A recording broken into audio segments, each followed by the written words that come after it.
So my name is Sourabh. I'm the director at Shinestar Fiberglass Composites. We are on the path to build a rust-free future for India. We manufacture and distribute fiberglass profiles and fiberglass rebars in the South Indian market. And these products are completely corrosion resistant, have a high strength to weight ratio, and are net zero aligned. So our company is actually, so I've been born and brought up in the construction space in South India for over 35 years from the Evershine Dextra group. And we were actually part of the Brigade Rig program in the 2019 batch as well. And around 2 years back, I actually went on ground in Tamil Nadu, in Kerala, to meet with people within the construction industry space. And we found three major startling facts that I would like to share with you. The first fact is corrosion being a bigger challenge. The second challenge is a demand for sustainable material. And the third one is labor. Labor is becoming an increasing challenge, especially in South India. So the first number I want to share is 100 billion. This is 8.5 lakh crore rupees. To put this in perspective, this is more than 3% of India's annual GDP. And this is almost equal to the amount of spending in infrastructure that the government does every year. And this is the amount that India loses every year due to steel corrosion. And you can Google this. This is a very startling fact. But India loses up to 5 to 7% of their annual GDP due to corrosion, with 7 incidents of building collapses every day. And many of these are due to corrosion-related challenges. So right from Pune to Mumbai to Kerala to Rameshwaram to Goa, corrosion-related structural challenges keep happening, and it's not just the coast. A lot of people think that just because it's a coastline, corrosion is a challenge. That's not the case. Increased pollution as well plays a very big factor. In fact, a study in Bangalore showed that around a majority of the buildings had accelerated corrosion due to high PM 2.5 levels in the air, which led to increased carbonation inside the buildings.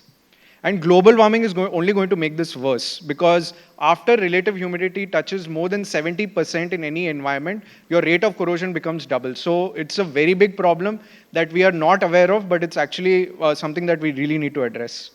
Second fact I want to share is 12%. 12% is the amount of total emissions of India that is contributed by the steel industry. In steel industry contributes 3.1 to 2.6 kg per kg of material produced, which is more than the global average.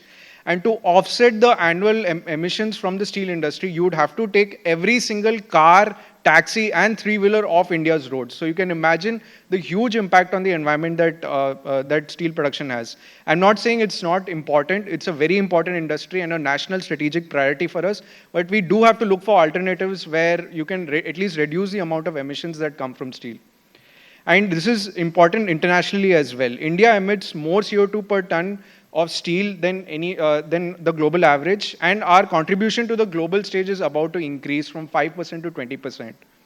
And in construction as well, if you take 1 cubic meter of RCC, which is reinforced concrete, nearly 40% of the total emissions from that comes from the steel that is inside. So volumetrically, it's a lower quantity, but from an emissions perspective, it's the highest, or one of the highest.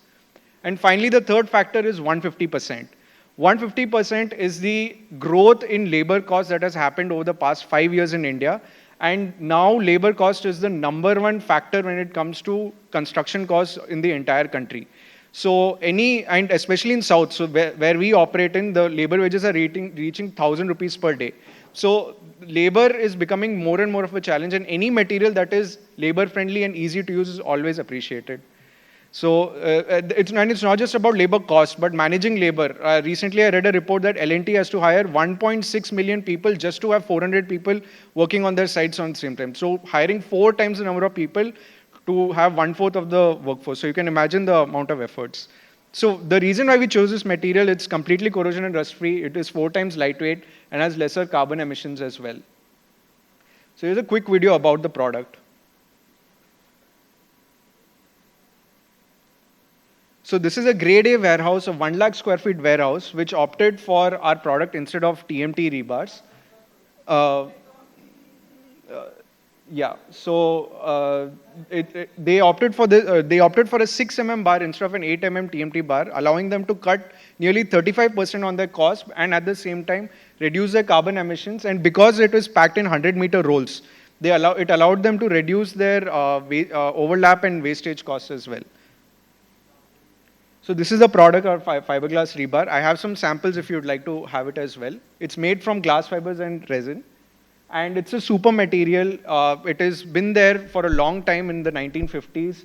It's a labor-friendly material as well. So laborers, once they use it, they love using it because it is much more faster to complete your project, and you can do a lot more when it comes to your site project completion. It's easy to handle, and it's easy to cut as well. So there are a lot of benefits of using this particular product. And from an emissions perspective, on a per meter basis, because this is 4 times lighter and has on a per kg basis lesser emissions than steel, reduce it by almost 84% per meter, the emissions that come. And from an RCC structure, it reduces your emissions by 25%. And not just that, throughout the life cycle, because it is long lasting, you don't have to worry about replacement, and there is no maintenance related challenge as well. So the government has approved it for concrete reinforcement as well. And here's Dr. Nitin Gadkari, who talks about the product. He highlights that it is light in weight. All of the reports of it have come good, and he's the one who's been championing the usage of this product in the country. So there are Indian certifications and standards, IRC guidelines. We have IIT Hyderabad test reports. It's been used by NHAI. It's included in the International Building Code as well. There are structural code books for it. But the biggest challenge with this is, you will not believe this, the per capita consumption of this product. In the US, it's 11 kg. In China, it is 2.5 kg. In India, it is just 0.3 kg. So people are they don't even know about this product. So we are trying to do a two-pronged approach to generate the awareness. Firstly, we are approaching structural consultants and providing them with documentation about the product so that they learn about it. And secondly, we are creating a lot of content online using social media to educate end consumers. So we've onboarded Dr. L.S. J. Gopal, who is one of the legends of structural engineering. He's our mentor. He has created the Isha Yoga statue in Coimbatore. He has helped us propagate this product. We've onboarded multiple PhDs in this product as well, who are helping us create complex structural diagrams as well. And we are growing our customer and partner network. We've onboarded about 100 plus partners who are resellers of the product. These are new age people. These are people from the army, people from various types of industries who joined us on our mission and are trying to grow the network. So we are the most followed fiberglass company on Instagram and on YouTube. We have 20.8K plus followers, and across all of our content, we have 3 crore plus views on Instagram. And I think today we might have crossed 4 crores as well. There was one more video that went viral. So we have 250 plus large scale projects that we've done primarily in South India. We've done 20 crore plus of cost savings, 2,000 plus tons of carbon reduction, and we've accelerated projects at an average of 30%. Per project, and we've covered more than 1 crore of square feet already. So these are some of our notable clients. We did the flooring reinforcement for Starbucks location in Salem. We did the warehouse flooring for a 66,000 square feet of Britannia. We've done Amrita, SNN Raj Estates. They used it for their Temple Pile Foundation. We've onboarded Black Thunder, which is a theme park. And these are some of the builders. So we're in Mumbai. So these are some of the builders in Delhi, Pune, Maharashtra, Ahmedabad, and Coimbatore as well, who are currently using the product.